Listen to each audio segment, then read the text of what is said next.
Where is the 3-month-old baby? The baby is on my mama's kitchen counter with his head smashed. Look. Is the baby breathing? Listen, lady, the baby is deceased.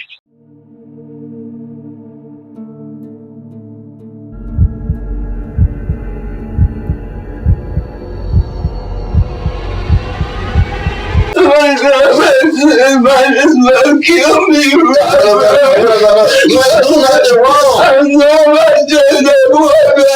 somebody help me. What do you see when you look at the child? What? Look, lady, I don't want to describe the scene. The screen is very, very bad. All right, the little baby head is open.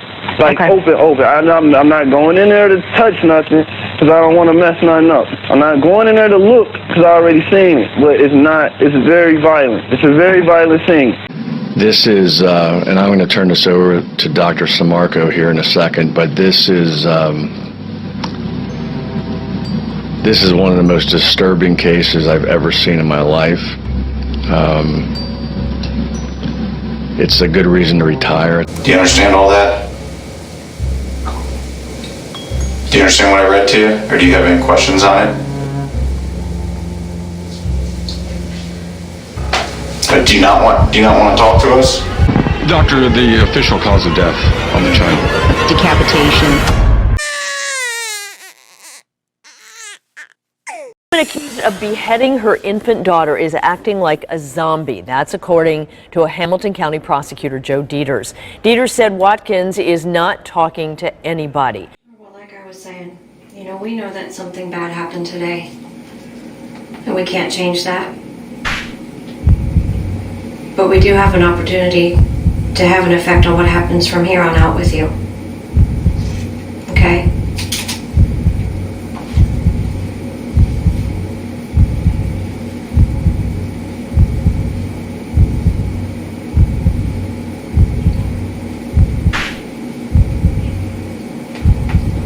How do we get a hold of the baby's father?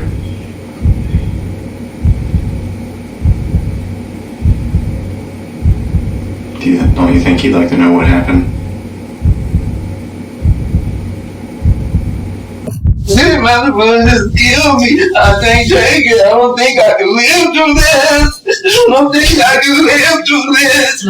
Oh God, I can't live through this. Oh no. I can't do it. I can't do it. Poor baby. That poor baby. That poor baby. After 20-year-old Deasia Watkins gave birth to a healthy baby girl on December 4, 2015, doctors diagnosed her with postpartum psychosis. Her rapidly declining mental state was first noticed by concerned neighbors, as noted in this 911 call in January. There's a baby, screaming, bloody murder. You said an infant is screaming, and what else did you hear? Yeah, there's an infant screaming, and then the mom's yelling at the baby, telling it to shut up, and it sounds like she's crying. And it's been going on for about an hour. After that incident, Janiyah was given to the custody of an aunt. Dieters says investigators are trying to get Watkins medication so that hopefully she'll begin talking. After 6 hours of using every interrogation tactic in the book, Deasia remained unresponsive, almost in a catatonic state. She was soon transported to Deconness Psychiatric Unit, where she received antipsychotic medication. 3 days later, she's back at the station seated in front of detectives. And, as you are about to see, this interview is in stark contrast to the one that took place previously. So we're going to talk to you about the stuff that happened the other day. What I'd like to do is just go back, okay, way before any of that. We talked to James a little bit. How'd you guys become boyfriend-girlfriend? We just got to know each other first. How long ago did you guys get that place together? Was that before you were pregnant or while you were pregnant? While I was pregnant. Was he working anywhere? Yes. Where did he work at? At some point, once you had the child, you guys went back to the house where you and James were staying together, right? So you guys went back there after you left the hospital? Okay. At some point in January, the police were called to that house there. Do you remember all that? Yes. You don't remember that very well? Do you remember after the police were called there? Like at that point, they had taken you up to the hospital, then had you evaluated, and then you were able to go back home. Do you remember all that? Well, at some point after I talked to James, he said that you moved out of that place and went to stay with one of your aunts. Which aunt did you go to stay with? My daddy. In March 2015, an Ohio court ordered Deasia Watkins to stay away from her newborn baby after a psychiatric evaluation concluded she was at significant risk of harming the child. The baby was temporarily placed with Aunt Debbie, under the condition the baby's mother not be allowed anywhere near the child. But since her niece was in dire need of shelter, she disobeyed the ruling. She called my sister one day about a couple weeks ago, asking could she come and get her. My sister, she's sick, she can't see. My sister said, I can't drive, I shouldn't be driving because I'm sick right now. She was crying so hard, like, please Aunt Debbie, come and get me. And she went and got her. So she came, according to James, she came and helped pack you up and help move your stuff over there? Yes. Okay, so you were staying there, like, during while the stuff was going on with the court between you and the baby and James, like they're trying to establish him as the father. Deasia and the baby's father, James, lived together until one day the police visited the apartment and witnessed Deasia attempting to choke the baby. Deasia was transported to Deconness Psychiatrist Hospital where she was diagnosed with postpartum psychosis and subsequently placed on an antipsychotic. Jason told Deasia that if she did not take her medication, she would have to leave the premises. When she took her medication, she did not harm the baby. When she didn't take her medication, she spoke of demons and was at great risk of harming the child. Social services devised a safety plan that stated Deasia could have supervised contact with the baby as long as she took her medication and the visit was accompanied by either James or his sister. Deasia refused to take her medication, so she was kicked out of the apartment and custody proceedings began. In the meantime, the court gave temporary custody of the child to Deasia's aunt until the DNA test proved paternity with James. Before you ended up with the police, how long were you there with the baby? About 8 days? Okay. So the night the police ended up getting called to the house, we had talked to your aunt, Debbie, and she said when she went to bed that she gave you the baby. She said her eye was hurting her real bad. She was trying to take her medication. Do you remember that? Mm-hmm. And she said she passed the baby off to you. Is that correct? Okay. The night when all this happened and the police came, and you had the baby in your room, was the baby sleeping in a crib, in the bed with you, in the chair? Where was the baby at? The crib. It was in a crib in your room? Yes. One of the things we saw in the bedroom was a broken lamp. Do you remember how the lamp got broken? No. Obviously, at some point, something bad happened with the baby. Okay? Do you remember what happened? No. How did the baby get into the kitchen? I don't know. Do you think Aunt Debbie did something to the baby? Yes. You think it was Aunt Debbie? Yes. What do you think she did? Killed her. I can't live with this. Oh my goodness. Just kill me. It's my fault. How did you kill her? Stabbed her. She stabbed her? Yes. Do you know what she stabbed her with? The knife was right next to her. The knife was next to the baby? The baby hand when I saw it. The what? I'm sorry? It was in the baby hand when I saw it. So you went out there and saw.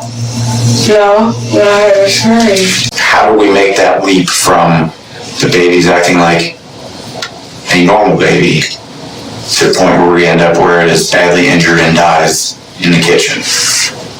Okay. I don't know. You don't know? I guess when Aunt Debbie was sleepwalking. Okay. Here's where we're gonna take a little turn. That's not what happened. At what point during all this did you have the knife in your hand?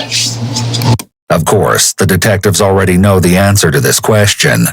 They just need to hear it from Deasia. I didn't have the knife in my hand. You never had the knife in your hand, so those aren't your fingerprints that are on the knife in there? Mm-hmm. Are you sure about that? Yes. So if we pull that up and your fingerprints on that, like, how am I going to explain that then? My favorite person is stay on there.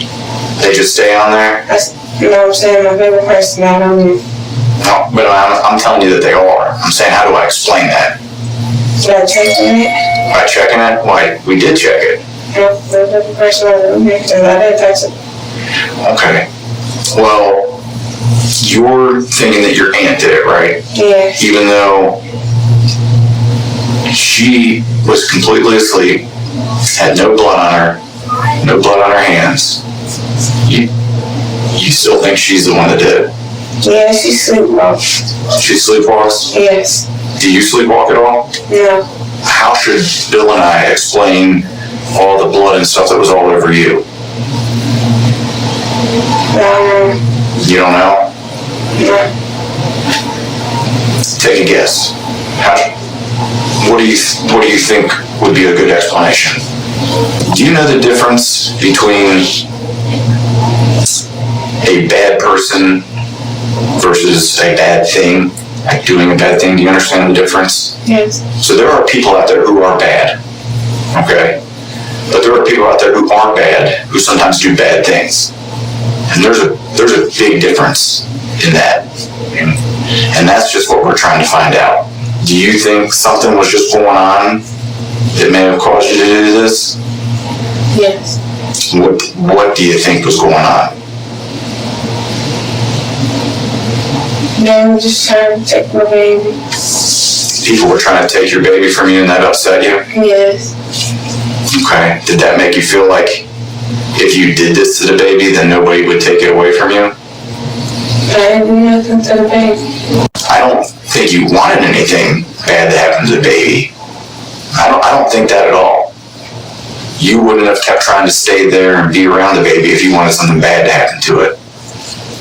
But you would agree that something very bad happened. Okay, and the baby is no longer with us and the baby's dead. Okay?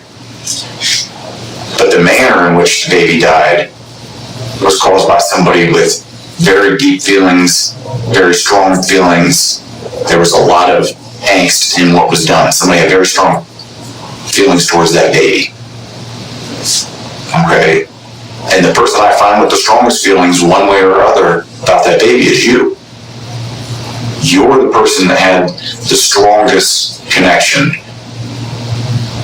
And what I'm trying to get to the bottom of what happened here, I think a big goal for the police is we want to know exactly what led up to this, what may have caused or what may have led you to react in such a way so that we can help somebody else from not doing it. If you could help another mother with the stuff that you were suffering from in the postpartum, wouldn't you want to do that? You know Aunt Debbie didn't do this. You don't want to blame it on Aunt Debbie. That's not going to help. Okay? Do you think I'm getting a little close there with the fact that you just don't want to believe you did it? How do you? So, when you think about Janiyah, how do you feel now? I feel real sad. Real sad? And disappointed. Why do you feel disappointed? Because I just lost my daughter and I really loved her. And none of us in here doubt that you loved her. Okay? Just because of what happened, that doesn't mean you didn't love her. I want you to tell me what made you upset that night. What started all this? What happens that makes you upset? Nothing upset you? No. The detective directly confronts Deasia with more evidence.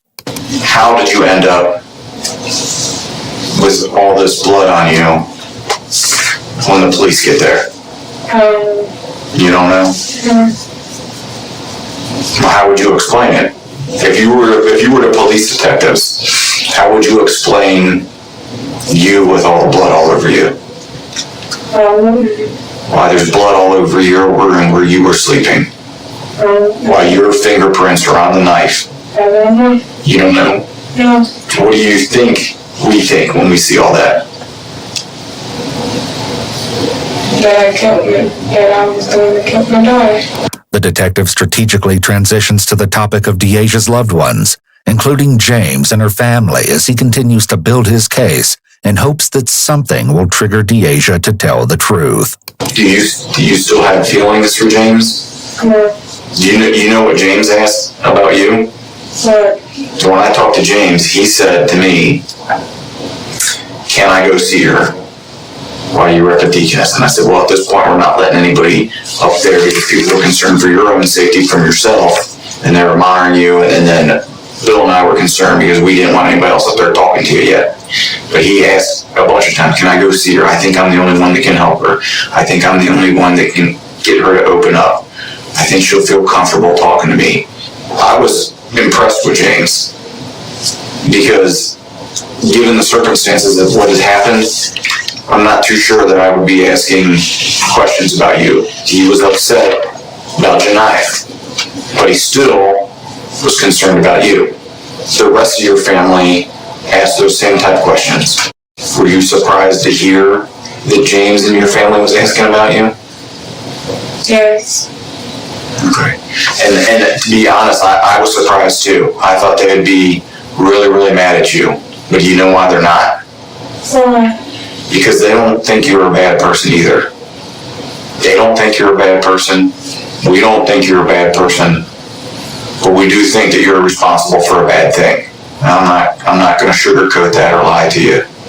And all the evidence and all the facts that we've collected and investigated goes right along the same line. It all points to you being responsible. The detective explains that she needs to accept responsibility and deal with the consequences. And we need to move forward from that.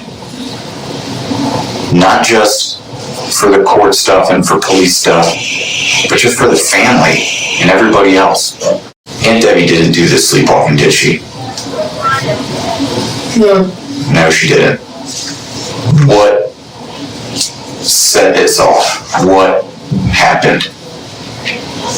I do want to help you, but I want to help the other people too. The detective needs to uncover the spark that caused the massive explosion of violence, but Deasia reverts back to her original claim. She just doesn't know. The other detective chimes in. Do you understand Jake's trying to tell you that you're not here because if you did it, we know that this happened, that you had a part in this, okay? That you did this. He's trying to figure out, we're all trying to figure out what was going on, how or why this happened. We know Aunt Debbie didn't do it, and you know that too. At what point, once you got to the kitchen, what happened once you got there? This time, Deasia provides a different answer, and it's unbelievable. I took that money and I killed her.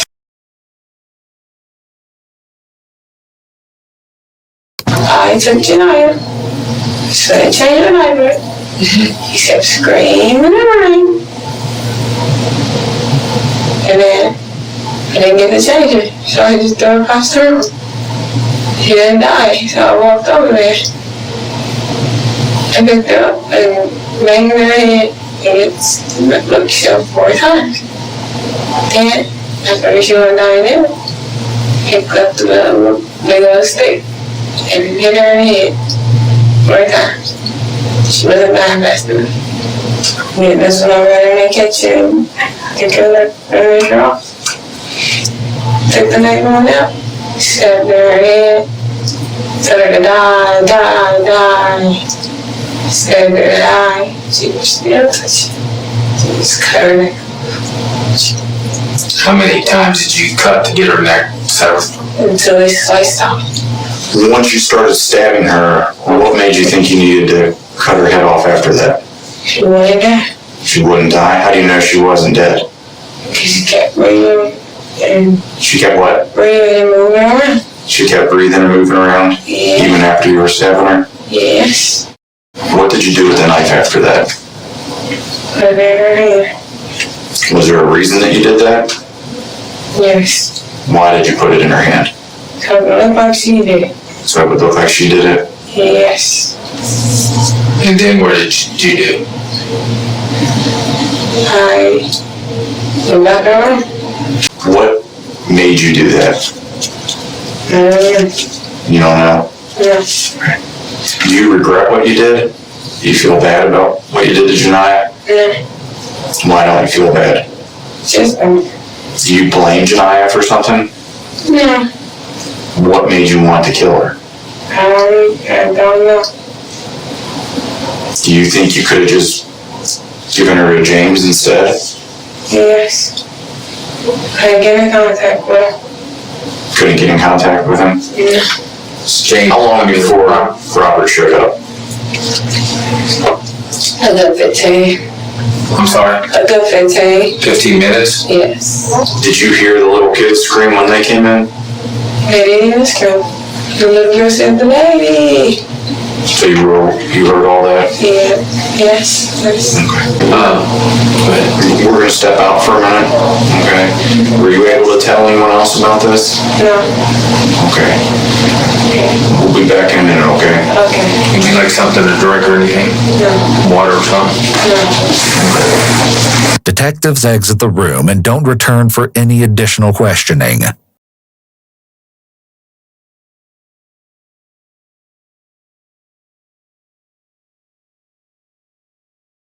I'm going to turn this over to Dr. Samarco right now. The nature of the injuries of this baby obviously were horrific. And Doctor, you want to say a few words? I know you've all asked repeatedly in the last 24 hours, and I haven't really wanted to address the injuries directly, but these are images that will be indelibly marked in my memory, and I feel for the whole family what they're going through. But there were multiple stab wounds to the right side of the face and head. There was a fractured right arm, and as most of you have already been implying, and I think some of the neighbors have said, the head was severed from the body. So 3-month-old baby girl. So it was pretty horrific. Does the aunt face any charges at this point? We're still looking at that right now. Those are very difficult charges to prosecute. The order went to the mother, not to the aunt, that she could not see the child, but I wouldn't rule anything out. Deasia pleaded guilty by reason of insanity and received a sentence of 15 years to life. With credit for time served, she will be eligible for parole in less than 7 years. What is your view? Is there anything that could have been done differently to save the life of baby Janiyah Watkins? Does the punishment fit the crime?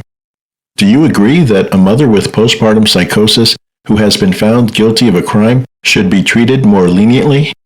As usual, feel free to share your thoughts below.